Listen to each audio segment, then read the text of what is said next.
Okay, it's Clive Roxinger here. I've just made a new addition to my workshop, and the blokes at Twitter like to make fun of me, and they always show me dolls. So there's me doll. I've got to have a doll. So this is an old cupboard, and I made a shop for it quite a few years ago, and I had this saw. And I put wheels on this, no big deal. But this time I spent a little bit of money on the wheels, and I put quite good quality ones on. If you can see that.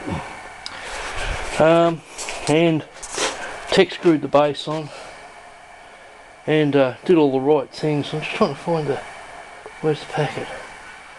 Can't find it. Yeah, typical. Anyway. You know, a word to the wise, never ever work in a workshop when it's like that. Now, you just don't do that. I do, but nobody's looking, so who cares.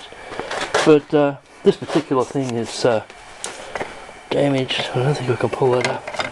It's got a crack in the thing there. I buy everything second hand. I never buy nothing new. I'll repair it, and I'll get it all working again. I want it to pull around freely. And so I spent a little bit of money on the wheels this time, and I put some carpet on there. It's the only thing I just want to cover it with something. I thought, it's good it doesn't slip around, but of course it's going to catch all of the wood shavings and be impossible to get out. I'm working on an extraction system for the garage. I got some new lights from my fluoro. By God, that's who put out some light. Now the interesting thing is I got thin ones.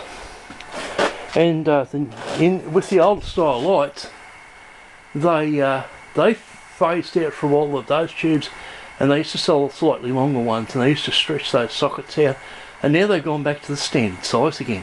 So opposed to hang on to the old stuff, I've got a really big one down here. It's a 4 thing, and of course it's in the wrong place. I've got to move that. I'll move some of the ones down here. I hate getting up on a ladder. I'm 66 and it's, yeah, death on wheels. The starter's not working in the little one. I put a new one over the lathe and I hung that myself. I've got to move that one and probably get another one. With these older style tubes, you can now get, that's got 4 in it. You can buy the thin ones now, they're only 26 watt. By gee, do they light up. It made so much light to start with, it made me feel a little bit weird. Look how much difference the light is.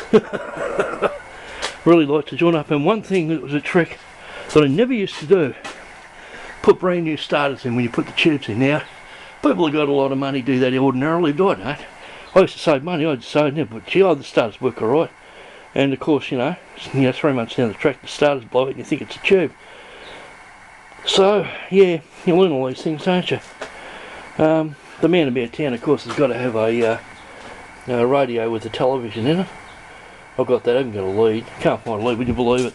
I can't find a bloody lead. You want to see this? This is I've moved it, Len. That's right. I used to have that full of leads. I usually got leads everywhere. You can't see that. But it's really cool working when you can see what you're doing, because in contrast to, you think, Jesus, that was me left hand. You can actually see what you're doing. This thing I don't like, it misses up too much. I'm going to have to have ventilation holes in that. I must have, when I butchered it and screwed that on, I've apparently covered up ventilation holes in this. I'd actually think about putting a little electric fan off the computer on that, so it actually blows a little bit of air in there. It always fogs up, but it is a good mask. I can see through that one, and of course it's getting all scratched again. But yeah, it's coming along nicely. I want to set this all up and get this working. This is a good little saw, but it's got so many adjustments on it. I've got to get it all greased and pull it all apart and clean it, put it all back together and get it all moving properly. And I haven't done anything on me 3D printer because I can't find me that's the point, I can't find my glue gun, so I've got to buy a new one, and when I do I'll find it. So I'm going to get a fancy one this time. The old one was a bit of junk. I've got to put my new grinder in. I haven't put that in yet, and I want to get a new wire brush for that. This one's kind of a bit sick. This lasted for years, this thing. It's still going. American job. Boy, gee, that's been in my father's garage. I reckon it's 50 years old, that grinder. It's still going. It'll burn out now.